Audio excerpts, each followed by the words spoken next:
Hey there, everybody. It's Lance with Love to Hate, where we try to bridge the gap between gamers and non gamers.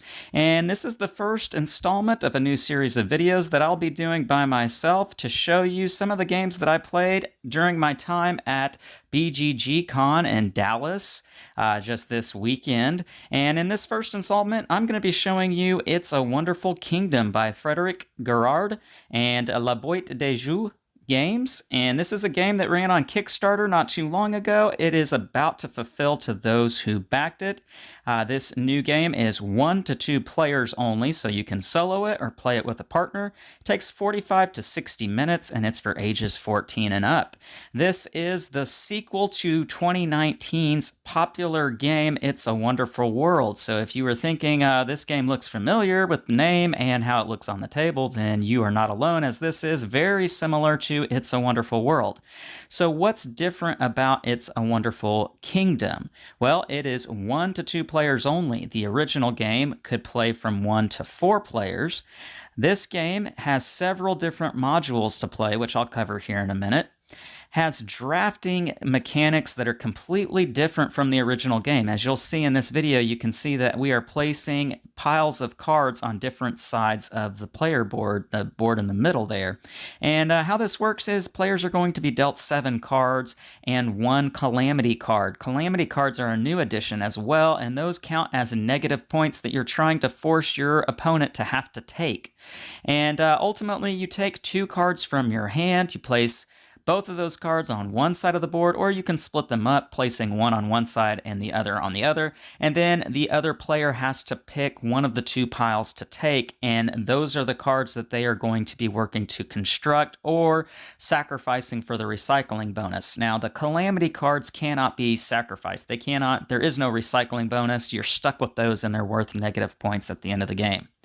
Some other differences that are in It's a Wonderful Kingdom: you gain soldiers differently in this game. They go to kind of a waiting point, and you have to try to get those from the training zone is what they're called. So there's an extra step in how you gain the soldiers in this game. There's also treasure cards in the deck, which are just basically free resources. You get those for free. You do not have to build them or construct them.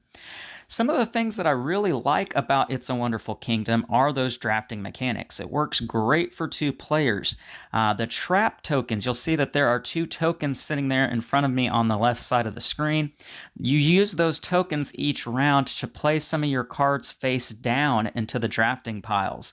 And this causes for the other player to not be so sure what is in those drafting pools. Makes for crunchy choices when you want to play those, trying to cleverly get your opponent guessing as to whether you put your calamity cards in there or really good cards that you're hoping to get the player to not take so that you can take it yourself on a later turn. Those calamity cards cause you to really have to consider which cards to take. You can really weigh your choices on whether you should take a pile of really good cards, knowing that there could be calamity cards in there that are negative points. Makes for really great choices with the drafting. The tried and true mechanics from It's a Wonderful World are alive and well in this version of the game. The engine building, resource management mechanics, where you are really having to time when you construct your projects, finishing them so that you're not missing out on getting those resources for that round. As you'll know, if you're familiar with the original game, the resources trigger in a certain order. As you can see there, it's gray, purple, yellow, and blue. And so if you miss out on getting, let's say, the gray cubes after you construct a card that gives you gray cubes, you're not going to get them that round. You're going to have to wait till the next round. And so that is a tried and true mechanic that worked fantastic in the original game, and it's still around in this game.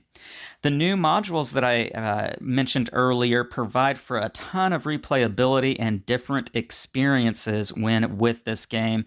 You have 4 different modules that you can get from the Kickstarter, depending on which pledge level you backed. The Menace module allows for some take that, causing your opponent to have to take bad cards that are going to give them more negative points if they don't pay resources to get rid of those menaces. The advisor module is going to give you some advisors like heroes, champions, that sort of thing that will give you extra benefits if you choose to take them. The quest module, which is what we're playing here in this video, is a task board. That's the little miniature board that's just north of the main board in the middle of the screen. Gives you some tasks to accomplish, paying different resources or doing different things on your turn in order to gain other additional resources or some skills that you can gain for your time throughout the rest of the game. But the last task is mandatory. Both players have to complete the last task on that board if they want a chance to win the game. The last type of module is the Conquest module, which you don't see here in this video. It is a completely different board. It's a much bigger board where you are basically having to spread out your troops and forces, trying to conquer different areas of the board. Makes for a totally different gaming experience than what you see here or what you had with It's a Wonderful World. Some other things about this one, there's a new theme with this game, obviously, with the change in the name. You're no longer having to try and take an empire and conquer the world domination, war, dystopic future. All of those things from the original game are gone. This game is all about medieval times, thrones, kingdoms, duchies, that sort of thing. It's a fresh new experience with this one. Some of the negatives about this game, though, it is only 1 to 2 players, so you're limited on how many people you can play this with. The game is still very similar to the original game, so this causes a lot of people to question whether or not they really need this in their collection if they already have It's a Wonderful World, and I can understand why some people might feel that way. The drafting mechanics, while they are completely different from the original game, and in my opinion, make for great choices, it can really slow down the game, causing a lot of AP. And for a 2-player game, this is a longer 2-player game, 45 to 60 minutes, whereas the original game, even at 4 players, was about that same length of time, 45 to 60 minutes. So this really is a slower paced game than the original game, which may rub people the wrong way.